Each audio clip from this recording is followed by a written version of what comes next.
Hello everyone, welcome back to my channel bio tactics. आज हम लोग सेल साइकिल का बहुत इम्पोर्टेंट टॉपिक देखने वाले हैं जो कि है सेल डिवीजन। ठीक है, आज हम लोग सबसे पहले एम फेज की बात करेंगे और डिटेल में माइटोसिस की प्रोसेस को समझेंगे। ये दोनों आज हम पढ़ेंगे। लास्ट क्लास में हमने सेल साइकिल की डेफिनेशन समझी थी।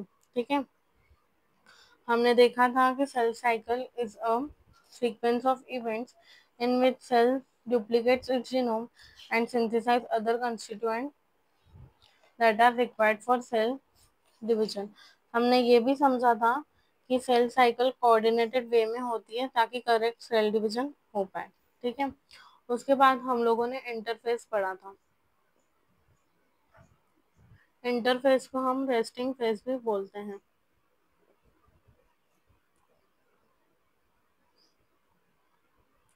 ठीक है, ये ऑक्यूपाई करता है, मतलब अगर 24 आवर्स की ड्यूरेशन रहती है ह्यूमन सेल्स की सेल डिवीजन करने की, तो इसमें जो इंटरफेस है वो more than 95% of the duration of cell cycle रहता है। ठीक है, और एम फेज की बात करें सो इट इज लेस देन 5%। मतलब अगर 24 आवर्स की सेल डिवीजन की सेल साइकिल है सो उसमें जो 23 आवर्स है वो इंटरफेस होगा एंड 1 आवर के अबाउट एक्चुअल सेल डिवीजन यहाँ पे होगा। ठीक है, फिर उसके बाद हमने ये भी पढ़ा था कि इंटरफेस सब डिवाइडेड है। G1 फेस जिसको हम बोलते हैं पोस्ट माइटोटिक, फिर एस फेस सिंथेसिस फेस, और उसके बाद G2 face that is pre mitotic या पोस्ट सिंथेटिक भी इसे बोला जा सकता है। ठीक है, अगर G1 फेज की बात करें सो it is the interval between mitosis and initiation of DNA replication. There is continuous synthesis of various biomolecules and increase in number of organelles। और यहाँ पे सेल ग्रो करता है इन साइज। फिर सिंथेसिस फेज की बात करें तो यहाँ पे डीएनए डबल होता है बट जो क्रोमोसोम नंबर रहता है इट इज सेम।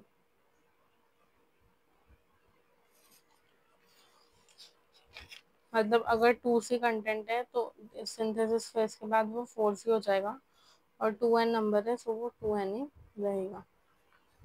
उसके बाद हमने गैप 2 फेज देखा था जिसमें प्रोटीन सिंथेसिस होती है जो कि माइटोसिस के लिए लगते हैं। ठीक है, और यहाँ पे भी cell continues to grow in size. आज हम लोग डिटेल में एम फेज यानी माइटोसिस पढ़ेंगे। ठीक है, सो देख लेते हैं कि माइटोसिस क्या होता है, फिर उसके क्या सब फेजेस हैं, इन सब के बारे में एक बार देख लेते हैं। Let's see.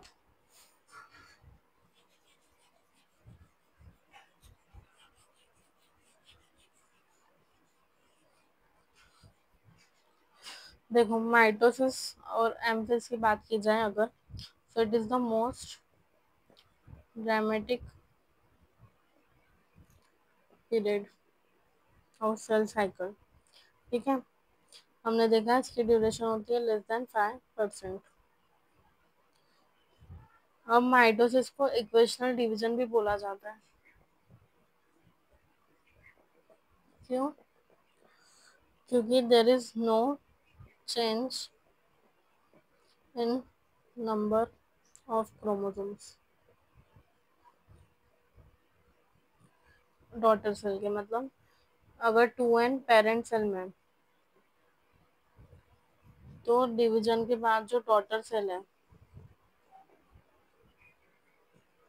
उनमें भी 2N ही क्रोमोसोम नंबर होगा, इसलिए इसको इक्वेशनल डिवीजन बोला जाता है। ठीक है, फिर सेल, अगर सेल डिवीजन की बात करें तो ये एक प्रोग्रेसिव प्रोसेस है। मतलब हम माइटोसिस को डिवाइड करते हैं कैरियोकाइनेसिस और साइटोकाइनेसिस में। फिर कैरियोकाइनेसिस को भी प्रोफेज, मेटाफेज, एनाफेज और टीलोफेज में डिवाइड करते हैं। बट ये हम प्रोसेस को समझने के लिए करते हैं। एक्चुअल में very clear cut lines can not be drawn between various stages of the cell cycle. अब दो मेजर प्रोसेस हैं, एक है कैरियोकाइनेसिस, दूसरी है साइटोकाइनेसिस। कैरियोकाइनेसिस की बात की जाए तो यहाँ पे न्यूक्लियर डिवीजन होता है, ठीक है। और साइटोकाइनेसिस की भी बात की जाए तो यहाँ पे साइटोप्लाज्म का डिवीजन होता है। अब देखो कैरियोकाइनेसिस के सब फेजेस की भी बात कर लेते हैं, जो कि 4 स्टेजेस है।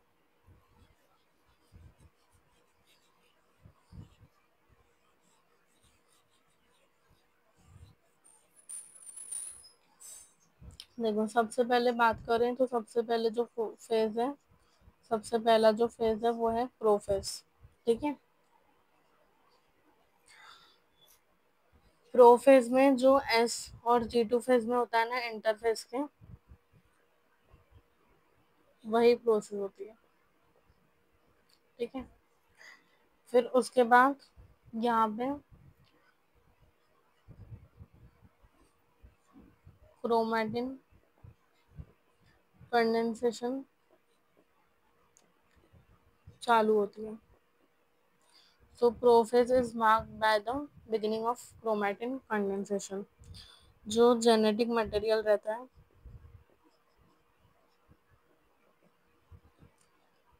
वो अनटेंगल होता है, ठीक है। और जो सेंट्रोसोम्स होते हैं they begin to move towards the opposite poles,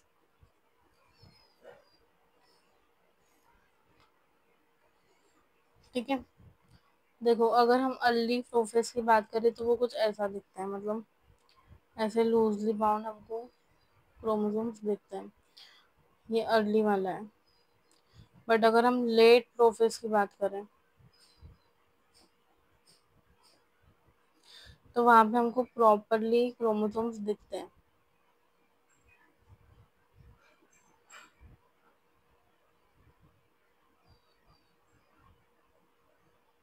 ठीक है।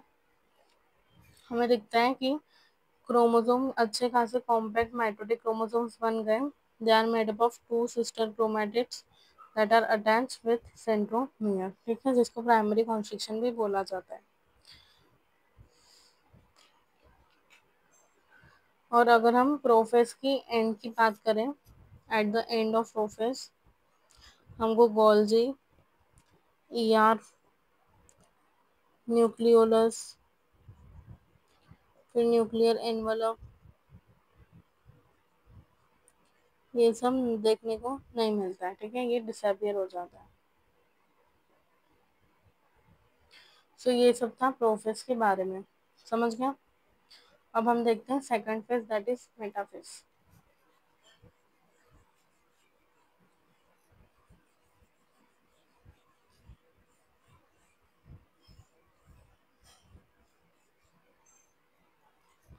सीनो metaphase, disintegration of nuclear membrane marks the beginning of metaphase. मतलब जैसे ही न्यूक्लियर मेम्ब्रेन पूरी तरीके से डिसअपियर हो जाती है तो हम बोलते हैं कि हाँ मेटाफेज स्टार्ट हो गया। न्यूक्लियर मेम्ब्रेन या तुम न्यूक्लियर एनवलप बोल दो, ठीक है। अगर हम मेटाफेज की बात करें तो हमने देखा था प्रोफेज में जो दोनों सेंट्रोसोम्स हैं वो अपोजिट साइड पे पहुंच गए हैं और हमने पढ़ा था कि वो ऐसे दिखते हैं। This radiate out asters. ठीक है। और फिर इस फेज के टाइम पे जो क्रोमोसोम्स रहते हैं वो ऐसे मेटाफेज प्लेट पे अरेंज हो जाते हैं।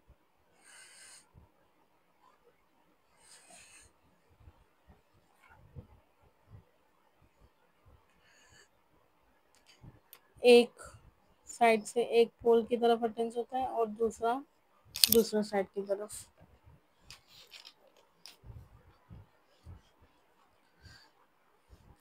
जो कंडेंसेशन होती है क्रोमोसोम की, condensation of chromosomes is completed.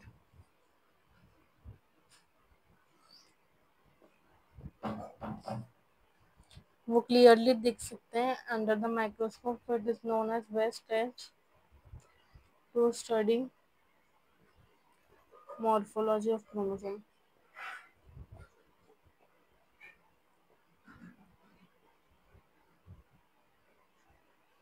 ठीक है। मेटाफेज क्रोमोसोम्स की तुम बात करो तो देखो ऐसे कुछ वो दिखते हैं। ये सेंट्रोमियर है। ये एक क्रोमोसोम, वैसा ही इसका सिस्टर क्रोमेटिड दूसरी साइड पे अरेंज रहता है। Small proteinaceous disc like structure रहते हैं जिनको हम बोलते हैं काइनेटोकोर, वो भी दिखते हैं हमको। और वही सर्व करते हैं the attachment side of spindle fibre. ये देखो एक पोल से एक कनेक्टेड, दूसरे पोल से दूसरा connected. Metaphase is characterized by all the chromosomes arranged in a metaphasic plate with one chromatid of each chromosome connected to from one pole and its sister chromatid is connected by another pole। ठीक है। ये है पूरा metaphase. अब हम पढ़ेंगे next phase के बारे में जो कि है anaphase.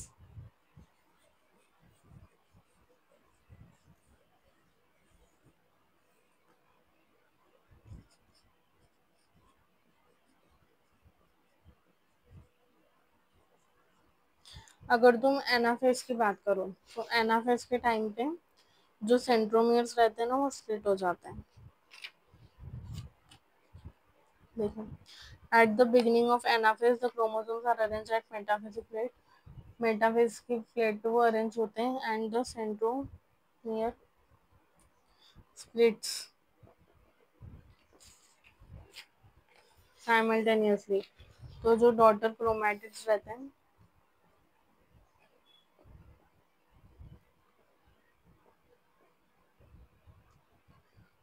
Daughter future daughter nuclei के, वो माइग्रेट हो जाते हैं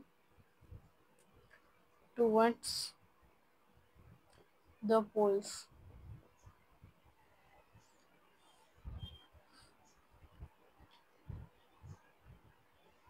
मतलब देखो तुम्हें कुछ डायग्राम उसकी ऐसे दिखेगी।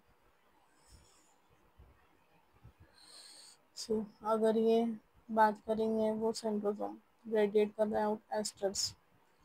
So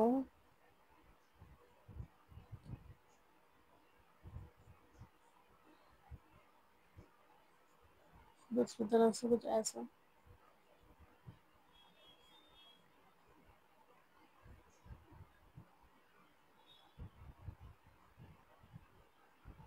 with the arms trailing behind, ऐसे सेपरेट हो जाते हैं। और जो बीच का इनका सेंट्रोमियर है वो अलग हो गया। ठीक है। अब जो फाइनल स्टेज है that is telophase. Telophase is just opposite of prophase.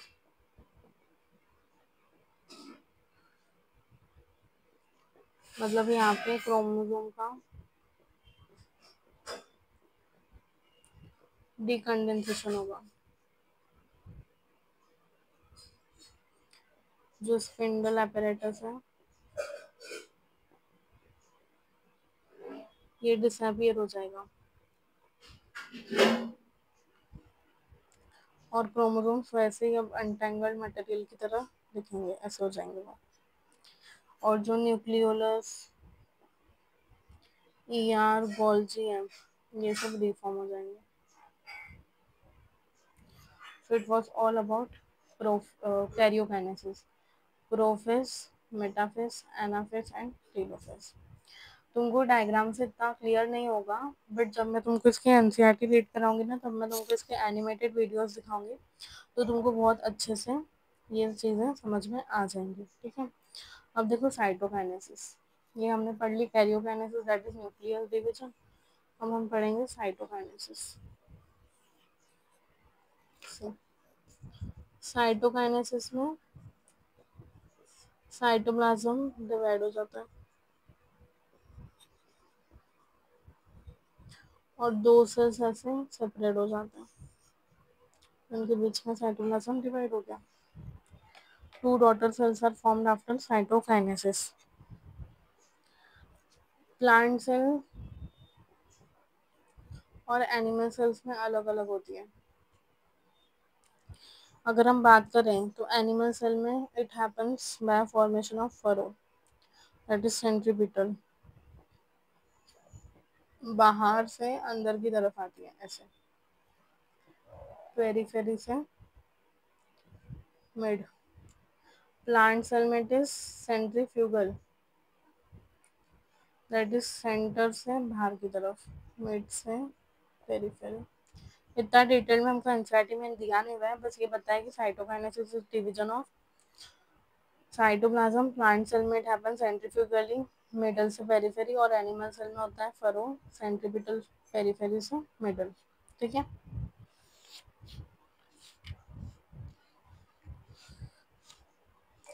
अब हम देख लेते हैं सिग्निफिकेंस ऑफ माइटोसिस।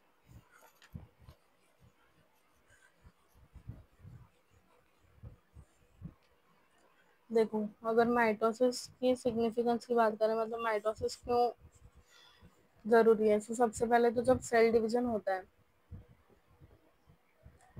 तो जो न्यूक्लियर और साइटोप्लाज्म का रेशो है, ये डिस्टर्ब हो जाता है। तो इसको रिस्टोर करने के लिए माइटोसिस होती है। फिर उसके बाद कहीं पे सेल डैमेज हो जाए और रिपेयर करना हो, तो भी माइटोसिस यूज होती है। ठीक है, उसके बाद कुछ में कंटिन्यूअस ग्रोथ होती है, जैसे मेरिस्टेम्स, तो वहाँ पे भी माइटोसिस ही होती है। ठीक है, और देन यूनिसेलुलर ऑर्गेनिज्म में अगर रिप्रोडक्शन हो, तो it is also through mitosis. तो ये सारे सिग्निफिकेंस है माइटोसिस के। जब हम एनसीईआरटी को लाइन बाय लाइन पढ़ेंगे ना, तब तुमको और अच्छे से समझ में आ जाएगा। और भी एक चीज़ है इम्पोर्टेंट, कि कुछ चेक पॉइंट्स वगैरह भी होते हैं, उसका हम एक सेपरेट वीडियो बनाएंगे, जिसमें हम आउट ऑफ सिलेबस जो इसमें चीज़ें दी हुई हैं पर क्वेश्चन पूछे जाते हैं, उसके बारे में बात करेंगे। जैसे अमाइटोसिस हो गया, ठीक है, फिर चेक पॉइंट्स हो गए, उनके बारे में। सो आज का लेक्चर यहीं तक था। आई होप तुमको सारी चीज़ें समझ में आ गई होंगी माइटोसिस के बारे में। जब मैं तुमको इसकी एनसीईआरटी रीड कराऊंगी और एनिमेशन सिखाऊंगी ना, तो तुमको सारी चीज़ें और भी अच्छे से क्लियर हो जाएंगी। ठीक है, उसकी तुम टेंशन नहीं लो। मुझे भी समझ में आ रहा है कि तुमको अभी कुछ चीज़ें कंफ्यूजिंग लग रही होंगी, क्योंकि ये चैप्टर है ही ऐसा। बट जब हम कल अच्छे से मियोसिस पढ़ लेंगे, उसके बाद इसके एनसीईआरटी रीड करेंगे, so each and every part of this chapter will be clear to you. So this is what we learn today. अगर आपको आज का लेक्चर पसंद आया हो, so please like, share and subscribe. Don't forget to hit the bell icon. और next class में हम लोग मियोसिस के बारे में पढ़ेंगे। That's all for today, thank you.